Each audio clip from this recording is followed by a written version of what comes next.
From Interior Alaska's most trusted news source, this is the Fairbanks Evening News.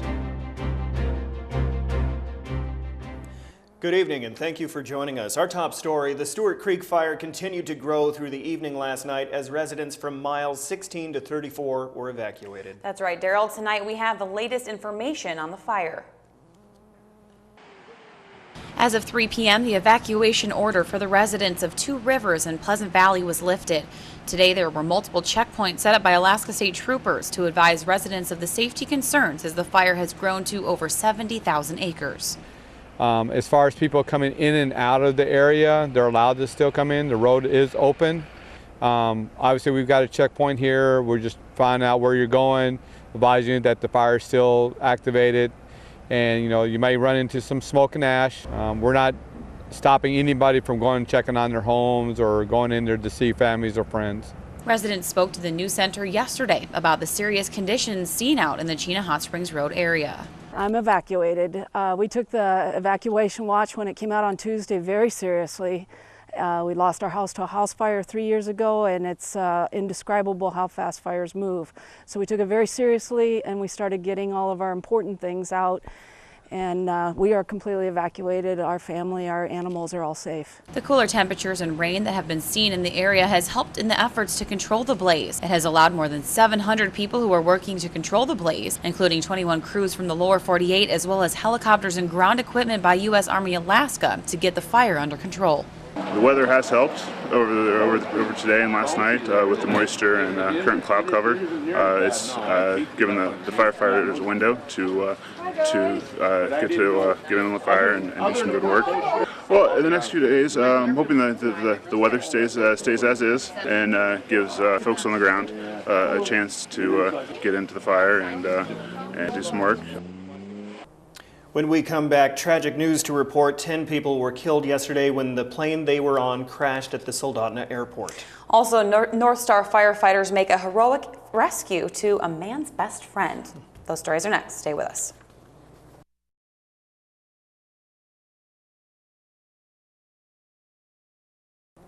Welcome back to the Fairbanks Evening News. 10 people were killed yesterday when the plane they were on crashed at the Soldotna Airport. National Transportation Safety Board investigator Clint Johnson said the pilot and 9 passengers died in the crash. The aircraft was flown by Nikiski pilot and company owner Willie Radisky. State Trooper spokeswoman Megan Peters said a fire that consumed the aircraft initially kept firefighters from reaching the wreckage. The passengers have not yet been identified. The NTSB is sending a team to investigate the crash. Any accident with fatalities or serious injuries is horrible. But again, once it reaches the threshold of either 8 or 10 fatalities, we have a different response as far as the NTSB goes. That's why we're launching a major go team on this accident. Last evening, as firefighters fought the Stewart Creek wildfire, a residence located in North Pole also became the scene of another fire. Passerbys stopped on the side of the road to help a home that had smoke pouring from the roof. After calling 911, multiple fire agencies showed up at the residence, 1390 Dennis Road, and it was completely engulfed in flames. The 2 owners of the home showed up just in time to see firefighters rescue their pets, as seen in this video. The news center spoke to the North Star Fire Department about the heightened levels of fire danger. Right now, we've been saying this, and all the departments in the interior have really been saying this pretty hard. Obviously, the Stewart Creek fire is going on. That's a big news. The Skinny Road fire was, earlier in the season. Even with the cooler temperatures, the overcast skies, it's still tinder dry. It doesn't take much to start a fire. North Star, over the course of the last 6 weeks or so, have gone to about 40 fires. That includes structure fires, brush fires. We've gone to car fires. Any little thing that can start a fire now has the potential of really spreading quickly. Man, all this gloomy news. Let's have something exciting. Joe Cooks with sports. It was a good weekend of sports in the interior. We're going to recap everything from the Gold Panners to some local racing action, and also history is made this weekend on the tennis court. So we're going to go across the pond. Coming up next in sports.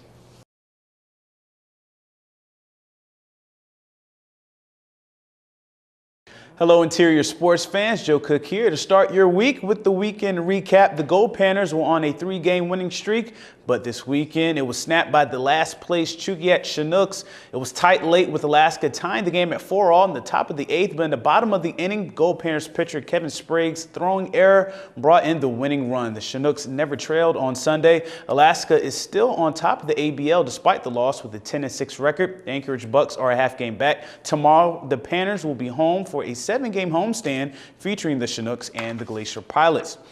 And Friday night at the Mitchell Raceway was the GFRA's Military Appreciation Night. The Gladiators bumped to pass class, and their second race of the year had the little mini bomber car number 89 driven by Joseph Heath win. John Clemens of Wasilla was driving the black 77 car and won the 50-lap street stock race.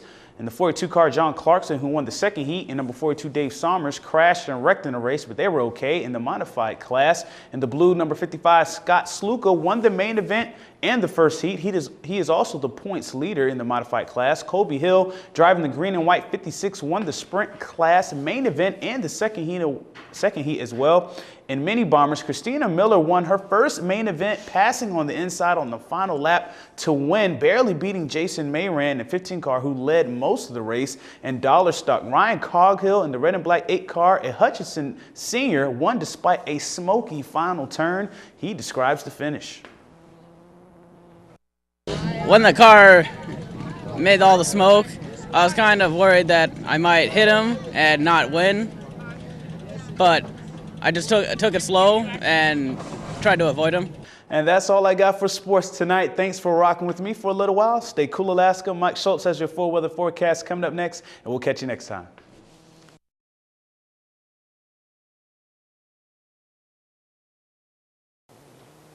Hello, everyone. Welcome back into Fairbanks Evening News. Mike Schultz with you once again for a look at weather.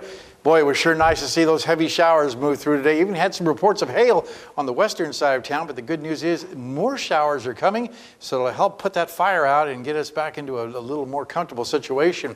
Our photograph tonight, this one is a beautiful eagle shot sent in by James Arnold. Eagle in flight. And again, if you have a photograph to share, by all means, send it to me at Mike Schultz at KTVF11.com, and we will share it with the rest of the audience. What's going on out at the airport right now? Some showers still once again. 67 for our high today, 66 currently. The low last night, 49. Record high, 91 in 2009. In contrast, down to freezing for the overnight low in 1922. Sunrise and sunset, well, that works out to 20 hours and 50 minutes because we lost another 6 minutes from yesterday. What's going on across Alaska for tomorrow? Well, it looks like showers for mostly cloudy skies at Barrow, but showers for or thunderstorms for Fort Yukon and partly cloudy skies at Nome. Here in the interior, we'll be looking at less smoke, more showers, and even some isolated thunderstorms around the Healy area. While over southeast Alaska, rain changing to showers region-wide. And out to the southwest, we're looking at, again, scattered showers for Coal Bay, partly cloudy for Kodiak and Bethel, while over the south central regions around the Anchorage Bowl into Valdez and Homer, mainly cloudy skies to isolated showers. Our forecast for the remainder of the night for the Fairbanks area, as you can see here, 51 degrees, numerous showers, and some of those could be heavy. Keep an eye out for that. Tomorrow's forecast, 67 degrees, another day with showers and some areas of smoke as the fire is being put out. And our 5-day outlook, as you can see here, temperatures warming back up to the mid-70s all the way through the 5-day period. Lots of sunshine expected at the end of the 5-day period, with otherwise off on showers expected, and overnight lows right around the low 50s each day. We could definitely use that rain. Yeah, we've got to send a big congratulations out and a big thank you to all the fire folks that have been out there working so hard. Absolutely. You know, in the Forestry Division, BLM, and all of them, they've just been doing just an incredible job, and the folks in Two Rivers really appreciate it too. Yes. Right. Phenomenal Likewise, job. the volunteers who are taking care of all those animals at the state fairgrounds. Yeah. So, West Valley and also Weller Elementary School too. Yes. Very good. All right, that will wrap up this edition of the Fairbanks Evening News. As always, we are glad you could join us. Tonight on NBC Nightly News, George Zimmerman's defense team must make its case in what could be the final week of testimony. That's next with Brian Williams. You can join us here 6 days a week at 6 and 11 or online anytime at webcenter11.com. I know you guys didn't have a chance to go outside this evening. We had some pretty good showers moving through. And we're going to leave you with one of those showers that brought hail to the University West area. Oh.